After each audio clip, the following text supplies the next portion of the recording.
If you spin the camera around and watch Jack get shot, and he goes, there will be like a facial reaction that I made on the day. Right. So you just did like a series of impacts, like, huh! Yeah.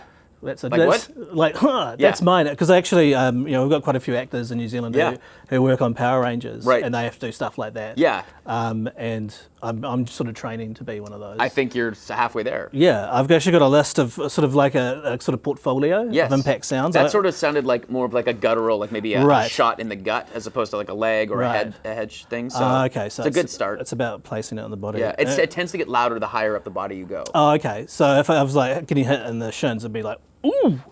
Like that? Yeah, something like that. But sort of in the shoulder, be yeah, because it's close to your head. You know, it makes sense. That's a good tip. You're actually pretty good at this. That's a good tip. Yeah, pro tip. Close to head. Yeah, as the damage gets up to your body, the reaction will probably be louder. Yeah. I've got a good one. This is part of my portfolio. It's hit by a log. Hit by a log? Hit by a log. So it goes like this. It goes, I've been hit by a log. As you've been run over by the log. Yeah, so you go the whole thing. Does that work, do you think? I think that's perfect. I would patent that. Great. And if I ever need a response like that, I'm going to call you up and we'll maybe make a deal so I can use that performance. I've also done landing on a bicycle without a seat. I don't want to hear that one. You don't? Nope. Oh, I've landed on a bicycle without a seat. That's pretty good. That's good. It's a little on the nose. Right.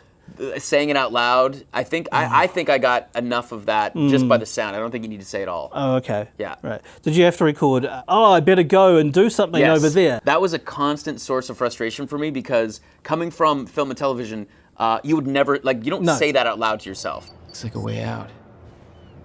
Now, how do I get it open? So I sort of felt like this feels false, this feels very fake. It's like this exposition, like Jack's talking to himself. But not just talking to himself, like talking about what he needs to do. And Stobay, our director, was always talking me down because I was always like, man, it sounds so bad. Like I can't say this in a real way. And he's like, don't worry about it.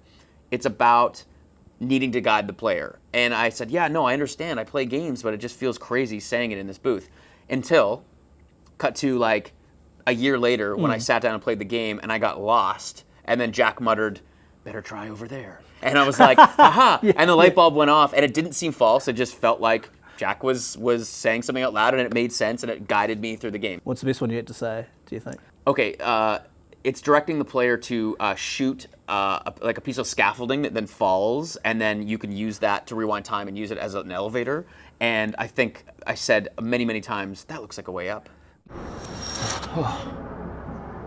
Not your average elevator. Well, if another actor was going to do some mocap, what advice would you give them? You know, what really helped me, and I think what would help any actor that had not done it before, is having the team, the director, the creative people show you the artwork and the design so you can imagine the space that you're in.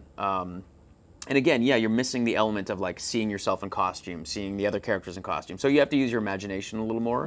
But once you get past that, it's pretty much identical to any other performance. How do you get past it? I mean, I remember, in the Star Wars prequels, I mean, Ewan McGregor, I've seen in several interviews, not really liking the whole blue screen thing. Yeah, I think the difference is, because I've done a fair amount of blue screen and green screen work too, and that felt like you're more static with where you need to be, like, because it's all about the background behind you and how you need to interact, whereas the volume is wide open. You can move in 3 dimensions, you can jump up and down, you can do whatever you want. Yeah.